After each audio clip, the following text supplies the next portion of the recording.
সাম্প্রতিক সময়ের সবচেয়ে মর্মান্তিক হত্যাকাণ্ড রামিসা হত্যা।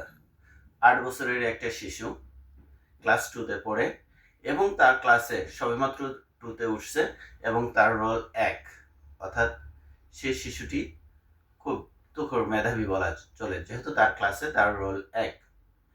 সুতরাং এই শিশুটি ঠিক বাসায় ছিল স্কুলে যাওয়ার জন্য বা স্কুলে পাঠানোর জন্য। তার মা যখন সকাল 10টার দিকে খোঁজ করে তখন তাকে পায় না, কিন্তু খুঁজতে খুঁজতে যখন রুমের বাইরে এসে দেখে যে তার রুমের সামনে একটা মাত্র তার পায়ের স্যান্ডেল। রামিসের ছোট হলেও একটা স্যান্ডেল পরে কোথাও যাওয়ার মতো নয়, এটা তার মা বুঝতে পেরে মনের ভিতরে তখনই একটা খুঁচা দিয়ে ওঠে। তারপরে দেখে যে আরেকটি স্যান্ডেল তার পাশের ডোরের সামনে আছে। তখন সেই ডোর নক করতে থাকে এবং ভিতর থেকে খুলে না। অর্থাৎ যখন এই রামিসার কে যখন হত্যা করা হচ্ছে কিংবা ধর্ষণ করা হচ্ছে, তখন তার মা গেটে দাঁড়িয়ে চিৎকার করছে, বারবার নক করছে ডোর খোলার জন্য। তখন ওই পাষণ্ডরা তাকে হয় ধর্ষণ করছে, না হলে গলা কাটছে কিংবা হাত কাটছে। অর্থাৎ কতটা পাষণ্ড হলে একজন মানুষ এরকম করতে পারে, এ বিষয়টি আমরা সবাই জানি এবং যতবার দেখছি ততবারই শিহরে উঠছি। তাই এই বিষয়টা নিয়ে আমি খুব বেশি কথা বলবো না, আমার অল্প একটু কথা বলার আছে, যেটা এই ঘটনাগুলো এভাবে কেন ঘটে এবং এই ঘটনার পিছনে আর কি কি কি কি বিষয়গুলো দায়ী এবং কিভাবে এটাকে এই ঘটনা থেকে আমরা মুক্তি পেতে পারি কিংবা এর রেশিওগুলো কমিয়ে আনতে পারি। প্রথম কথা হলো, এই ঘটনা আমাদের সমাজকে দেখিয়ে দেয় আমরা কতটা নৃশংস। ইভেন রামিসার বাবা বলছে যে এই ঘটনার 1 সপ্তাহ, 10 দিন, 15 দিন পরে আরেকটা ঘটনা, বড় কোনো ঘটনা ঘটবে, এটা ধামাচাপা পড়ে যাবে। 6 মাস, 1 বছর পরে এই ব্যক্তি, অর্থাৎ যিনি দায়ী, তিনি কোনো না কোনোভাবে মুক্তি পেয়ে চলে আসবে, এই পার্টটি শেষ হয়ে যাবে। আমি আমার কলিজার টুকরা আর কোনোদিন ফিরে পাবো না। আমি আমার কলিজা ছাড়া কিভাবে থাকবো? আমার হৃৎপিণ্ড, রামিসা আমার হৃৎপিণ্ড, যেটা আসলেই দেখার মতো না। এখন এই বিষয়টিকে, প্রথম কথা হলো, আমাদের সমাজ থেকে অ্যাটলিস্ট রিমুভ না করতে পারলেও রেশিওটা কমিয়ে আনার জন্য কি করতে হবে, সেটা হলো ব্যাপকভাবে আইন শৃঙ্খলা বাহিনীর উপস্থিত থাকতে হবে এবং এই সব ক্ষেত্রে নির্দলীয়ভাবে কাজ করতে হবে। তার আগে বলে রাখি, শুধুমাত্র বড় বড় ঘটনার পিছনে যখন সরকার কিংবা আইন শৃঙ্খলা বাহিনী দৌড়ায়, তখন ওই যে ছোট ছোট যে অপরাধগুলো, এই ছোট ছোট অপরাধ থেকেই বড় অপরাধের জন্ম হয়, ছোট গাছ থেকেই বড় গাছের জন্ম হয়।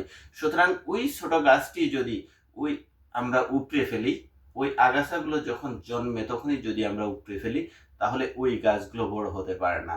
সুতরাং আমাদের উচিত হবে ওই ছোট ছোট যখন অন্যায়গুলো করে, ছোট ছোট যখন অপরাধ করে, তখন নির্দলীয়ভাবে, স্বাধীনভাবে আইন শৃঙ্খলা বাহিনী যদি তার ছোট ছোট অপরাধের বিচারের আওতায় আনতে পারে এবং বিচার বিভাগ যদি সঠিক তদন্তের মাধ্যমে সঠিক বিচার করে, শুধুমাত্র অপরাধীদের বিচার করে, তাহলে কিছুটা হলেও আমরা এই অবস্থা থেকে মুক্তি পাব।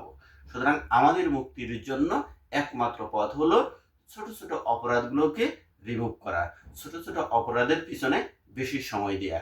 ক্লাস যেমন প্রাইমারি স্কুলের স্টুডেন্ট যদি ভালো হয়, এই ছোট্ট একটা যখন নিচের ক্লাসের স্টুডেন্ট যখন ভালো হয়, ওই স্টুডেন্টটি আস্তে আস্তে যত বড় হয় তত ভালো হতে হতে থাকে।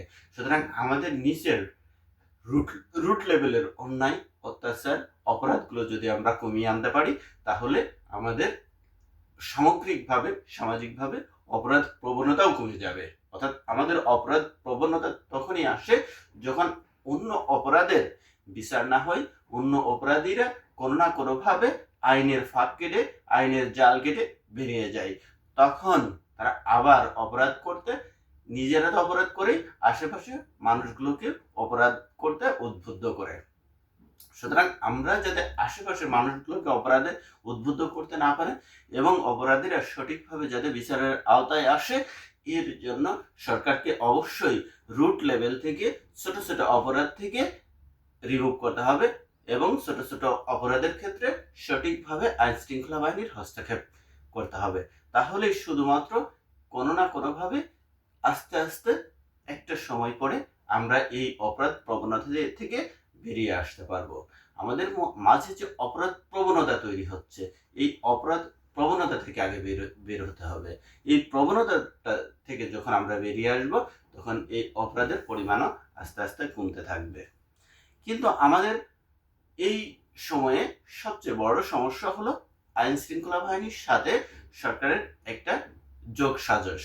অর্থাৎ সরকার যেভাবে বলে আইন শৃঙ্খলা বাহিনী সেভাবে চলে। অপরাধীরা যখন সরকারি দলের হয়, তখন আইন শৃঙ্খলা বাহিনী সঠিক পদক্ষেপ নিতে পারে না। আবার যখন এই ক্ষেত্রে পারে না, কিংবা ঘুষের মতো একটা বিষয়গুলো যখন ঘুষের মাধ্যম দিয়ে আইন শৃঙ্খলা বাহিনী কিংবা বিচার বিভাগকে ঘুষের মাধ্যম দিয়ে বিচার তার নিজের পক্ষে নিয়ে যায়, তখন এর প্রবণতা বাড়ে। অর্থাৎ তারা অপরাধীরা মনে করে টাকার বিনিময়ে, তারা ঘুষের বিনিময়ে তারা অপরাধ থেকে বা তারা যে অন্যায় করছে তার থেকে মুক্তি পাওয়া সম্ভব। এই চিন্তাটা যখন থাকে তখন অপরাধ প্রবণতাটা বাড়ে। আমাদেরকে এখন ছোট ছোট অপরাধের জন্য আমাদের দীর্ঘমেয়াদী জেল ফাঁসের দরকার নাই, স্বল্পমেয়াদী, অর্থাৎ একজন একটা যদি থাপ্পড় মারে, তার 1 ঘন্টার জন্য হলেও তাকে বিচারের আওতায় এবং তার বিচার করতে হবে। 1 দিনের জন্য হলেও তাকে জেল দিতে হবে। তবেই শুধুমাত্র আমরা এই অপরাধ প্রবণতাটা আমরা কমিয়ে আনতে পারবো। আর সাম্প্রতিক সময়ে আমরা দেখেছি যে ব্যাপক হারে যে অপরাধ প্রবণতা এবং খুন সহ ভুগছে, এর অন্যতম প্রধান কারণ হলো এই অন্তর্বর্তী সরকার জেলে যত অপরাধী ছিল সবাইকে মুক্তি দিয়েছে, কোনো বিচার ছাড়া। জাস্ট জেলের গেটটা খুলে দিয়েছে যে তোমরা বাইরে চলে যাও। এই অপরাধীরা যখন জেল থেকে বাইরে চলে আসে, একজন অপরাধী আসলে তার সাথে আর 10 জন অপরাধী যুক্ত হয়ে একটা অপরাধ করে। অর্থাৎ ওই যে একটা ব্যক্তি যখন জেলে ছিল, যে নেতা যখন জেলে থাকে, তখন কর্মীরা যার যার অবস্থান থেকে শান্ত থাকে, এবং ওই নেতা যখন চলে আসে আবার তারা অর্গানাইজ করে আবার অপরাধ করে। সুতরাং অপরাধীদেরকে আবার তার নিজস্ব অবস্থান, অর্থাৎ আবার তাদেরকে আইনের আওতায় হবে। আইনের আওতায় এনে বড় বড় অপরাধীরা যদি আবার জেলে চলে যায়, তাহলে আজকের যে আইন শৃঙ্খলা বাহিনীর যে অবনতি, সেই অবনতি থেকে আমাদের দেশ মুক্তি পাবে। যে কোনো ঘটনার সাথেও সাধারণ মানুষের সাথে যখন কথা বলা হয়, তখন সবচেয়ে গুরুত্বপূর্ণ কথা বলে যে আমরা আগে ভালো ছিলাম, আগে শান্তশিষ্টভাবে চলতাম, এখন পারছি না। এই পারছি না কেন পারছি না? কারণ ওই অপরাধীরা বাইরে চলে আসছে। ওই অপরাধীর কারণে আমরা এখন, আমাদের দেশের মানুষ এখন নিরাপত্তাহীনতায় ভুগছে, নিরাপদে রাস্তাঘাটে চলাফেরা করতে পারছে না। এখন সমস্যা হচ্ছে না পারছে রাস্তাঘাটে চলাফেরা করতে, না পারছে ঘরে থাকতে। ঘরে থেকে মানুষ বা রামিসার মতো অনেকেই এভাবেই খুন হচ্ছে, এভাবেই ধর্ষণ হচ্ছে। সুতরাং আমাদেরকে আরো শক্ত হাতে এই অপরাধগুলোকে, এই অপরাধ প্রবণতাগুলোকে কঠোর হাতে দমন করতে হবে। এই অপরাধকে দমন করলে এবং অপরাধ প্রবণ তৈরি হয় যেখান থেকে, সেই মূল থেকে যদি আমরা এটাকে রিমুভ করতে পারি, তুলে নিয়ে আসতে পারি, এবং মূল যদি আমার বা রুট লেভেল যদি আমার সঠিক থাকে, তাহলে উপর লেভেলে এসে বা পরবর্তী লাইফে এসে অপরাধ প্রবণতাটা অনেকটাই কমে আসে। যাই হোক, অন্য একটা সময় অন্য একটা বিষয় নিয়ে কথা বলবো। আজকের মতো এ পর্যন্তই। আল্লাহ হাফেজ।